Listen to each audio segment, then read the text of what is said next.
I'm 100% agreed with you. But I'll just give you what it looks like in Sydney. Bankstown is like equivalent to Broadmeadows, alright? Sydney is 10 times more expensive. Now, this is just apartment, alright? You can tell it's apartment, alright? $720,000, 3 bedroom, alright? 5 bedroom, I know where this is at. It's not far from my house, my old house. There you go. Then you look at here, 1.4 million. 1.4 million you can buy in Preston or Thornbury. You see, there's a huge gap. It sucks with the globalization, open up international students, skilled migrants. What's the other one? Millionaire or golden ticket visas, millionaires. They go to the best of the world, the most safest, that has the best education, and unfortunately, Australia is one of them. If I say, and it's not only just Australia, but if you go to like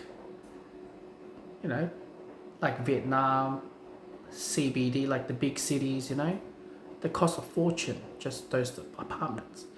If you go China, Shanghai costs more than the houses in here. It's just a bloody unit. So the world is shifting towards to the best of the best, hypergamy, alright, the best of the best. And to have a better life or X, Y, and Z, chase Australia dream. And unfortunately, Australia is one of them. Alright? And I'm just going, just to give you guys, what's it like, an old house is like 1.1 million or whatever you guys name it. Alright? I'll go for another one. Here you go, Parramatta. I think Parramatta distance is probably, you can say maybe equivalent to from Melbourne CBD to Epping. And look, 2 bedrooms is 780,000, 680, 600, you can name whatever you guys want. Alright, I used to go to school there, don't get me wrong. 1.3 million is sold.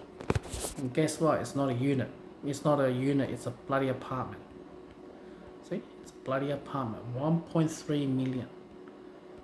Look at this. Because you're sky high,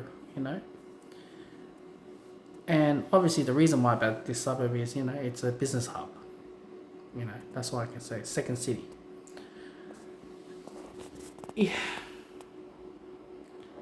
We have the high inflow migrants coming to Australia. Right? They want to stay here. Regardless how much of the housing shortage or real statistics is very high. Now the government has clamping down international students not getting permanent residency. They'll knock it back. Do you remember when we had lockdown, the news saying, there's not much work, we cannot find workers, international students is going back to their country. Then we started to hire local workers, right? Local workers, work ethics, as you know, many of Australian born. You look at them, are they strong work ethics, hard work ethics? You can comparison that to an international student. I'm not going to say it in this video. And they can willing to work in a slavery wage in comparison. They don't complain or nag or about the industry or work rate, where Aussie borns we complain, taking sickies, not reliable, X, Y, and Z, we can go on. If you talk to the Greeks, they said Asians were the one who built this country. If it wasn't for Asians, this country wouldn't be where it is today. Where Greeks back in the days are known for the fish and chip shops. Now we've got Asians that are going through these fish and chip shops, getting into this business, work a couple of years, they get PR, sell it off, another Asian's doing the same thing. This is the thing where the government allowed. And of course, the young generation like us, or younger, or your parents' age, they suffer. One is can't afford a house, second is they can't afford putting food on the table due to cost of living. And unfortunately, we have a cramper through. We look at our bank account is going through rent or food. I understand it is.